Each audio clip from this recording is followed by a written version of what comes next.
Darren Matthews wiped the perspiration from his brow as he finished recalibrating the thermal regulators in Section 12. 3 months into his 2-year contract aboard Deep Space Outpost Nexus 7, and he'd already cataloged every creaking pipe and temperamental circuit in the aging station. The isolation didn't bother him. After the collapse of his marriage and the subsequent financial ruin, the void of space offered a clean slate and decent hazard pay. Matthews to control. Regulators in Section 12 are back online, he reported, his voice echoing in the empty maintenance tunnel. Confirmed, Matthews, came Commander Breslin's terse reply. We're getting proper readings. Move on to the observation deck. The atmospheric filters are acting up again. The observation deck was Darren's favorite repair destination, a vast, domed chamber offering an uninterrupted view of the swirling nebula that surrounded the station. Unlike the sterile, utilitarian corridors that comprised most of Nexus 7, the observation deck was designed with aesthetics in mind, allowing crew members a momentary escape from the claustrophobic reality of deep space habitation. As the pneumatic doors hissed open, Darren immediately noticed he wasn't alone. She was there again, the alien visitor who had arrived with the diplomatic delegation from the Veilani Coalition 3 weeks ago. While the other delegates spent their time in endless meetings with station officials, this one, Leah, he'd heard others call her, could almost always be found here, gazing out at the stars. She turned at the sound of the door, her opalescent eyes reflecting the cosmic light from beyond the dome. Humanoid in overall appearance, Leah's differences were subtle but striking: skin with a faint bluish tint that seemed to shimmer under certain lighting, delicate features set in perfect symmetry, and those eyes. Pupils like liquid mercury that caught and held starlight. I apologize. Her voice was soft, musical. Am I interfering with your work? Darren shook his head, trying not to stare. Not at all. Just routine maintenance on the air filters. You won't even notice I'm here. He moved to the control panel near the wall, but found himself watching her from the corner of his eye. Unlike most of the crew who seemed to avoid the alien delegates, whether from xenophobia or simple awkwardness, Darren found himself intrigued. This was why he'd signed up for deep space work in the first place, the possibility of encountering something truly different. The music you were humming yesterday, Leah said suddenly, turning fully toward him. What was it? Darren looked up, surprised. You heard that? Just an old Earth song. Stargazer by Harmon Ford. Classic from before the Mars colonies. It carried feeling, she said, her head tilting slightly. Joy and longing together. How does sound do that? Her genuine fascination made him smile. That's what music is for, capturing emotions that are too complicated for words. Over the next few hours, as Darren worked on the atmospheric systems, they talked. He found himself explaining concepts he'd never thought needed explanation, how human music used minor keys to evoke sadness, how paintings captured light and shadow to create mood, how stories could transport a person to places that didn't exist. Leah absorbed every word with an intensity that should have been unsettling but somehow wasn't. When he mentioned the collection of classic literature on his personal tablet, her eyes widened. Would you share these stories? She asked. Our delegation will be here for 3 more lunar cycles. I would very much like to understand. That evening, Darren found himself in the station's small recreation area, Leah beside him on the worn sofa, reading passages from Bradbury and Shelley aloud. The few off-duty crew members gave them curious glances, but kept their distance. Your species creates entire worlds from nothing but thought, she whispered after he finished a chapter. Do you understand how remarkable that is? Days turned into weeks, and their meetings became a routine. Darren would finish his shift and find Leah waiting at the observation deck or the recreation room. He brought her music, art files, poetry, anything he thought might interest her. In return, she shared fragments of her culture, though always in abstract, almost metaphorical terms that left him with more questions than answers. My people don't create art the way yours do, she explained one evening as they watched the nebula shift and pulse beyond the dome. We experience consciousness differently. More directly. How so? Darren asked. Leah seemed to consider her words carefully. Imagine if instead of describing a sunset to someone, you could simply share the experience of seeing it. The emotions, the sensations, the associations all transferred perfectly intact. That would be incredible, Darren said, imagining such a connection. Since his divorce, meaningful human contact had been rare. The idea of being truly understood, without the barrier of inadequate words, was powerfully appealing. One night, after Darren had introduced her to Van Gogh's Starry Night, on his tablet's display, Leah's hand brushed against his. The contact sent an unexpected warmth through his arm. "Your species feels so deeply," she murmured, her mercurial eyes holding his. "You create because you are isolated within yourselves. It's beautiful and tragic at once." Darren found himself moving closer to her, drawn by something he couldn't name. "And your people? Are you isolated too?" A shadow passed over her features. "In a different way. A way I'm not sure I can explain." She hesitated, then added, "Though perhaps I could show you sometime." "Show me." Leah's lips curved into a small smile. "Would you like to see where I'm from, Darren Matthews?" The question hung between them, seemingly simple yet charged with meaning he couldn't quite grasp. Against the backdrop of swirling stardust and distant suns, Darren felt a strange premonition that his answer would change everything. "I would," he replied. "Very much." Her smile widened, but didn't quite reach her eyes. "Then soon, I'll show you my world." 2 weeks passed since Leah's enigmatic offer. Darren found himself thinking about it constantly, even as he went through his maintenance routines on autopilot. What did it mean to see where she was from? Would she show him images? Holograms? Or was there a Veilani vessel nearby that could transport visitors? He hadn't pressed her for details, strangely content to let the promise linger between them. Their meetings had intensified since then, her questions about human creativity becoming more specific, more probing. She seemed particularly fascinated by dreams. "Tell me," she asked one evening as they sat alone in the dimly lit recreation area, "when you dream, do you know you're creating these realities?" "Most of the time, no," Darren admitted. "It all feels completely real until I wake up." "And yet you build entire worlds without conscious effort," she mused, her fingers absently tracing patterns on the table between them. "Populated with beings that act independently of your will. It's remarkable." Darren smiled. "It's just neurons firing randomly. Our brains trying to make sense of random signals." "Is it?" Her mercury eyes reflected the starlight streaming through the viewport. "Perhaps it's a glimpse of what consciousness truly is, unbounded by physical limitations." Later that night, as the station system cycled into night mode, a soft knock on his quarters door startled Darren from his reading. He opened it to find Leah standing in the corridor, dressed not in her usual diplomatic attire, but in a simple flowing garment that seemed to capture and hold light. "It's time," she said simply. "If you still wish to see." His heart quickened. "No? Should I tell someone where we're going?" She shook her head, a small, mysterious smile playing at her lips. "We won't be leaving the station. Not physically." Curious but trusting, Darren followed her through the silent corridors. The night shift crew they passed barely glanced at them. After weeks of seeing them together, no one questioned their companionship anymore. The observation deck was empty and darkened when they arrived, illuminated only by the pulsing glow of the nebula outside. Leah led him to the center of the room, beneath the highest point of the dome. "What I'm about to show you," she said softly, "few outside my species have ever seen. It requires complete trust." "I trust you," Darren said, realizing with surprise that he meant it. Despite knowing so little about her, he'd never felt a connection so immediate, so profound with anyone before. Leah smiled and stepped closer, close enough that he could feel the unusual warmth radiating from her skin. Her hand rose to his face, fingertips lightly brushing his temple. "My world isn't a place you can reach by conventional travel," she whispered. "It exists, adjacent to physical reality." Before he could process her words, her forehead pressed gently against his. The contact sent a cascade of warmth through his body, followed by a sensation like falling while standing perfectly still. The observation deck seemed to blur around them, stars stretching into lines of light. And then, they stood together on a shoreline unlike anything Darren had ever seen. The sand beneath his feet shimmered with fragments that might have been crystal or living light. Before them stretched an ocean that rippled with colors that had no names in human language, beneath a sky where multiple suns hung suspended like jewels. "Where?" he gasped, his mind struggling to process the impossible transition. "How did we get here? Are we in VR? Some kind of shared hallucination?" "Neither," Leah replied, her voice somehow both inside and outside his head.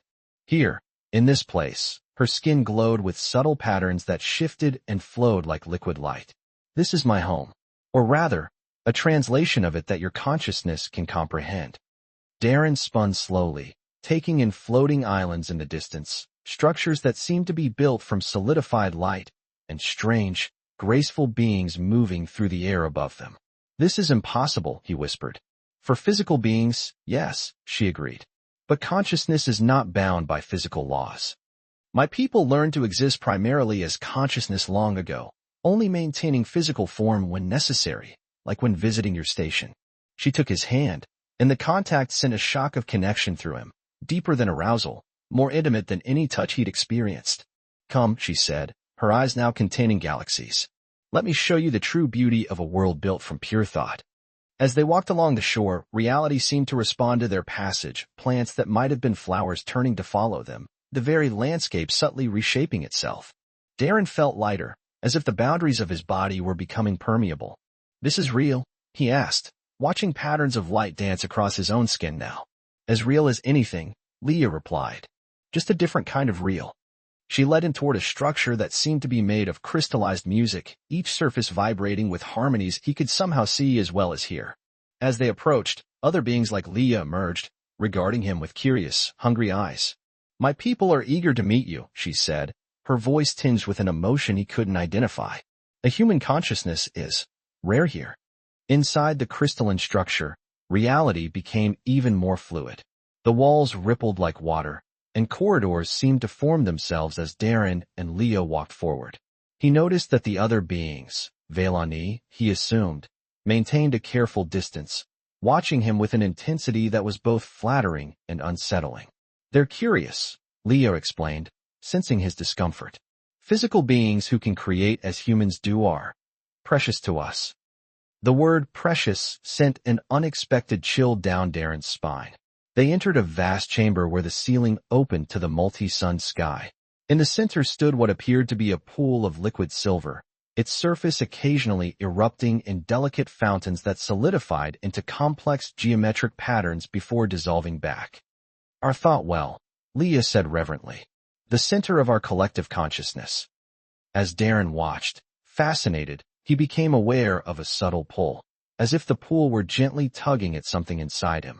Images flashed unbidden through his mind. His childhood home, his failed marriage, the grief when his father died, the joy of his first solo space flight. What's happening? He asked, taking an instinctive step back. The well resonates with consciousness, Leah replied, her voice soothing. It responds to your memories, your emotions. Around them, the walls of the chamber began to transform, displaying scenes from Darren's own life, but subtly altered, enhanced. His memories rendered in impossible detail and beauty.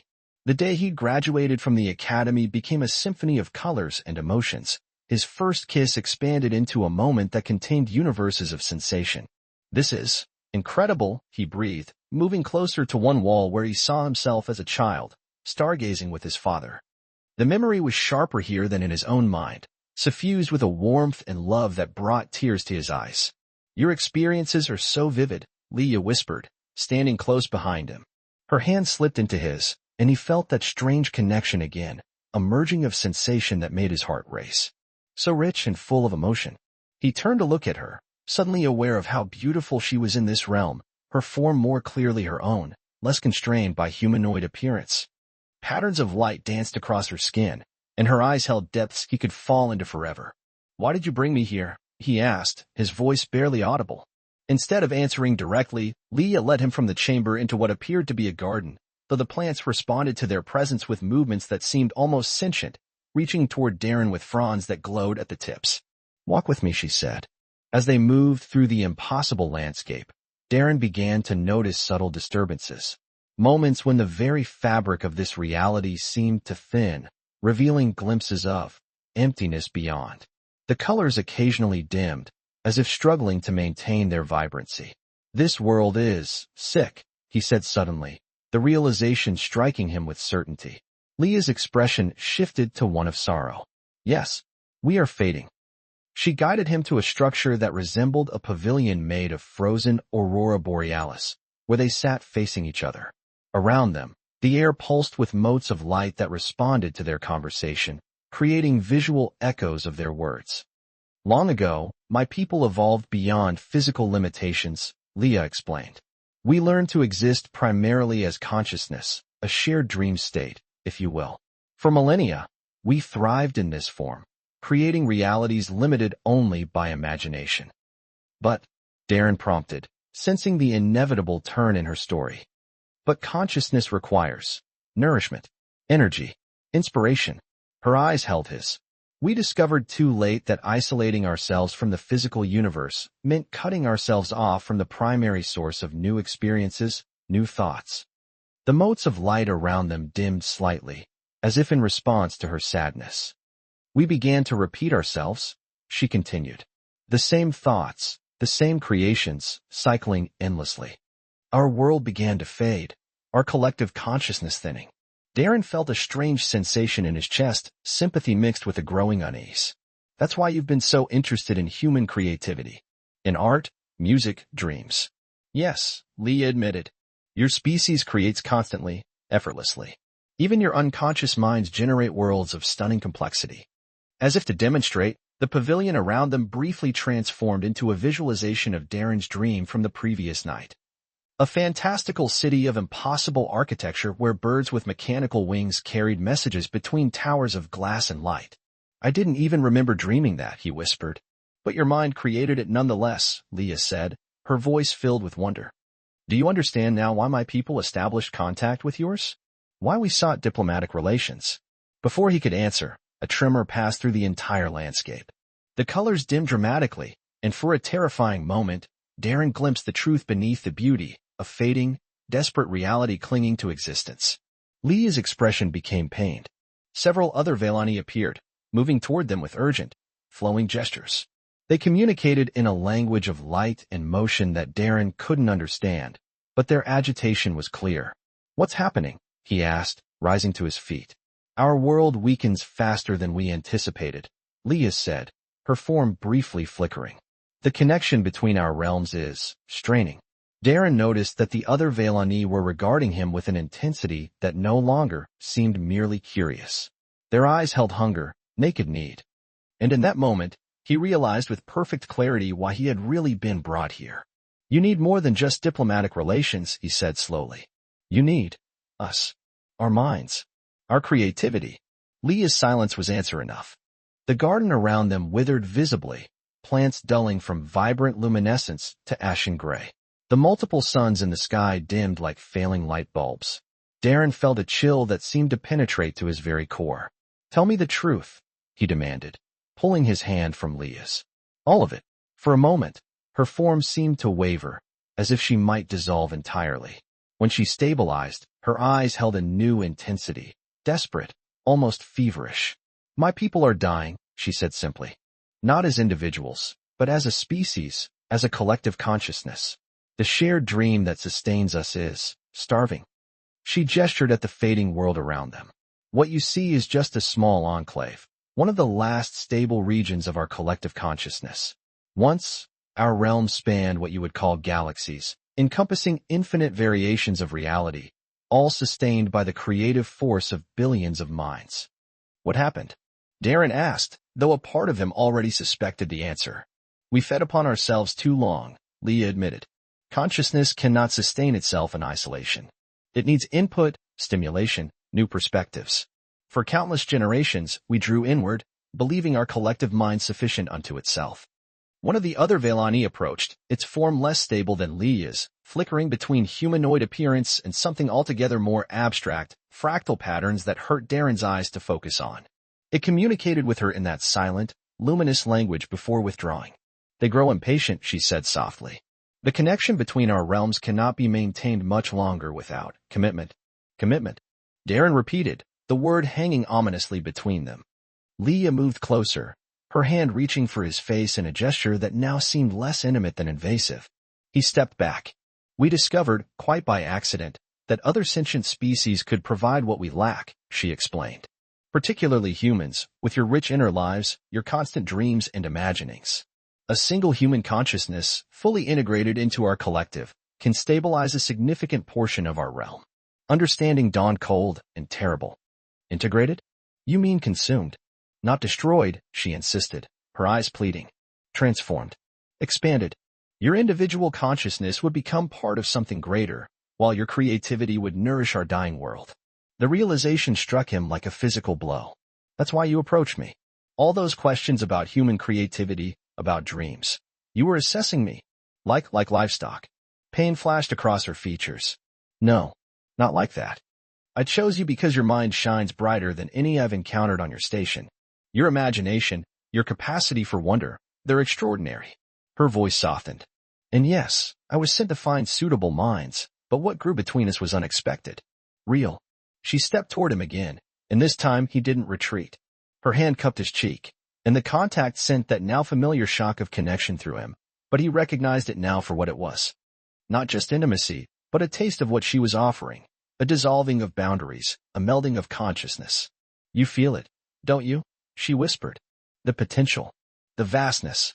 He did feel it, a terrifying, seductive glimpse of what it would be like to expand beyond the confines of his single mind, to merge with something ancient and immense. For a man who had known loneliness as his constant companion, the promise of such absolute connection was almost irresistible. How many? He asked, his voice rough. How many humans have you taken? Leah's eyes flickered. 3. Over the centuries of our contact with Earth. All volunteers, once they understood what was being offered. And what happened to them? Their consciousnesses. They are part of us now, she said. Their essence, their creativity continues, expanded beyond what any human experience could contain. But they're not themselves anymore, Darren pressed. Not individuals. Individuality is an illusion, Leah countered, her form growing brighter as passion infused her words. A useful evolutionary adaptation for physical beings, but ultimately a limitation. What my people offer is transcendence of that limitation. Around them, the world stabilized slightly, as if responding to the intensity of their exchange. The other Vellani had gathered at a distance, watching with that same hungry attentiveness. If I refused, Darren said carefully, would you let me return? Conflict played across Leah's features. I would, yes. Despite what my people need, despite what it would cost us. I could not force this transformation upon you. She stepped closer, her eyes holding his. But before you decide, there's something else you should know. She took both his hands in hers, and suddenly his consciousness expanded outward, encompassing the entirety of their fading realm. He felt the desperation of billions of minds clinging to existence, the terror of imminent dissolution. But beneath that, he felt something else, a vast library of experience and knowledge accumulated over eons, beauty beyond imagining, consciousness evolved to heights humanity could scarcely comprehend. And at the center of it all, he felt Leah, not as the humanoid form she presented, but as she truly existed. A complex, beautiful pattern of thought and emotion, intricate beyond belief, and genuinely, desperately in love with him. The revelation staggered him. In her alien way, she had formed an attachment that transcended the utilitarian purpose of her mission. She had chosen him not just for his creative potential, but because something in his consciousness called to hers. As the vision faded and he returned to awareness of his individual self, Darren found tears streaming down his face. You love me, he said wonderingly. How is that possible? I don't know, Leah admitted, her own eyes shimmering with emotion. It shouldn't be. I was meant to be detached, clinical.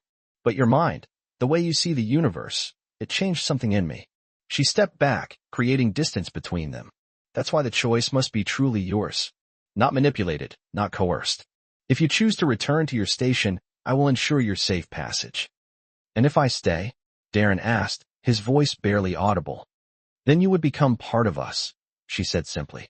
Your consciousness would join our collective, your creativity helping to save our dying world. And you and I, we would never be truly separate again. Time flowed strangely in the Vellani realm.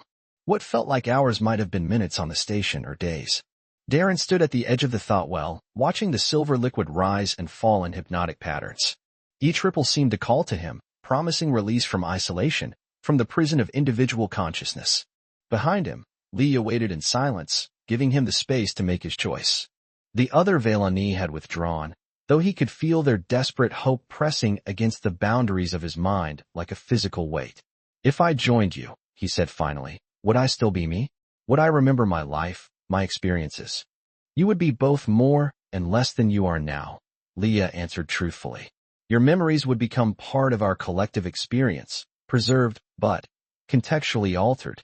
Your sense of self would expand to include aspects of our shared consciousness.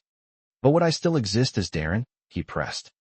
Would there be continuity between who I am now and what I would become? Leah's form shimmered with emotion. I cannot lie to you. The transformation is profound. The three humans who joined us before, their individuality persists as patterns, echoes within the collective. But they are no longer separate in the way you understand separateness. Darren closed his eyes, feeling the vertigo of the choice before him. Return to the station, to his solitary existence of mundane repairs and recycled air, or surrender himself to become part of something vast and ancient, and in the process, perhaps save an entire species from extinction. And there was Leah herself. In the short time he'd known her, she had awakened something in him he'd thought long dead after his divorce, the capacity for connection, for wonder. The knowledge that she truly loved him, in her alien way, pulled at him with surprising force.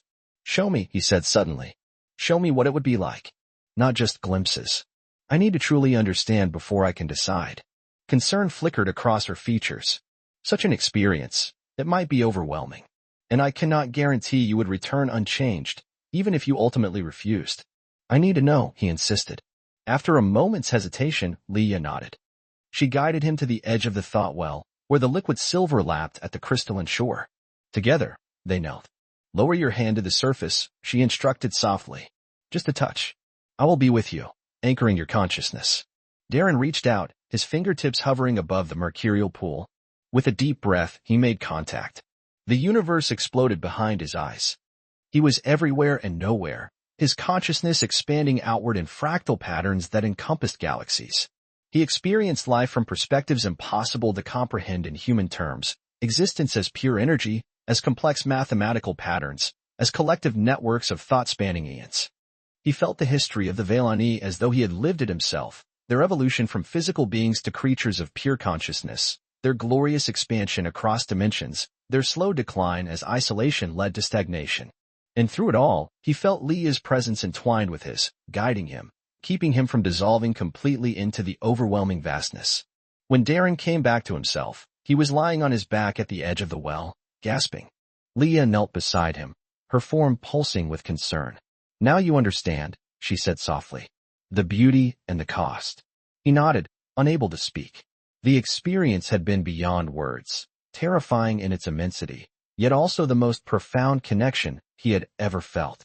For those brief moments, the loneliness that had defined his existence had been utterly annihilated. With Leah's help, he stood on shaking legs. Around them, the realm had deteriorated further, colors fading to monochrome, structures becoming insubstantial as fog. The urgency of the situation was unmistakable. How long, he asked, without new consciousness to sustain us? Perhaps what you would measure as months. Then this realm will collapse entirely, and my people will cease. Darren looked into her eyes, those impossible mercury pools that had first captured his attention on the observation deck. Behind them now, he could see the truth of her being complex, beautiful, alien, but with emotions as real as his own. If I join you, he said slowly, I want one condition. Hope flared in her eyes. Name it. We find another way, he said firmly. I'll help sustain your realm with my consciousness, but I won't be the last. We need to find a solution that doesn't require consciousness harvesting, a sustainable way for your people to generate the stimulation they need. Such a solution. We've sought it for millennia, Leah said, doubt in her voice. But you've been looking from inside your collective, Darren countered. Maybe you need an outside perspective. My perspective. He took her hands in his. And I want to remain. Partially separate. Enough to maintain my unique viewpoint. If I'm completely absorbed, I can't help you find another way. For a long moment, Leah was silent, communing with the other Velani in their silent language of light and thought. Finally, she turned back to him. It has never been attempted, she said. But we are willing to try. Your consciousness would be linked to ours, feeding our collective, but with barriers maintained to preserve your distinct identity. It would be a new form of existence, neither fully human nor fully Velani. A bridge between worlds, Darren suggested. Yes, she agreed, a smile forming. A bridge. He took a deep breath, looking around at the fading beauty of this impossible realm. Fear still churned in his stomach, fear of loss, of change, of the unknown. But alongside it grew something else. Purpose. connection. The chance to be part of something larger than himself while still remaining, in some essential way, Darren. There's so much I'll miss, he said softly. Earth. The stars as seen through human eyes. Those experiences will always be part of you, Leah assured him. And there will be new experiences beyond imagining. She extended her hand, palm up, an echo of their first meeting on the station. Your decision. Darren looked at her hand, then into her eyes. In them, he saw not just alien intelligence and desperate need, but genuine love, as real as any human emotion, if differently expressed. He placed his palm against hers. I choose to stay, he said. To become your bridge. Joy radiated from her in visible waves of light. Around them, the realm seemed to stabilize, colors brightening as hope infused the collective consciousness. It will not be easy, she warned, even as she led him toward the thought well. The transformation will be profound, and the work of finding another solution may take years, decades. Nothing worthwhile is ever easy, Darren replied with a small smile. They stood at the edge of the silver pool, their hands still joined. The other Velani gathered around them, their forms glowing with cautious hope. Darren felt fear, yes, but also an exhilarating anticipation. The end of loneliness. The beginning of something entirely new. I'm ready, he said. Together, they stepped into the well. The silver liquid rose around them, cool at first, then warming as it recognized his consciousness. Darren felt the boundaries of his mind begin to expand, felt Leah's presence intertwining with his own in a union more intimate than any physical embrace. As his human identity began to dissolve at the edges, merging with the vast collective consciousness of the Velani, his last fully human thought was that he had finally found what he'd been searching for his entire life: connection without end. Purpose without limitation, love without boundaries. And somewhere in that vast amalgamation of minds, a new consciousness emerged, neither fully Darren nor fully Velani, but a bridge between worlds, working to ensure that both might survive, transformed but enduring, separate but never truly alone again. Back on Nexus 7, the observation deck stood empty, the stars continuing their eternal dance beyond the dome. In the station's records, maintenance technician Darren Matthews was listed simply as missing, circumstances unknown. But sometimes, when the nebula's light hit the dome just right, crew members reported seeing impossible colors shimmering at the edges of perception and feeling, just for a moment, less alone than they had before.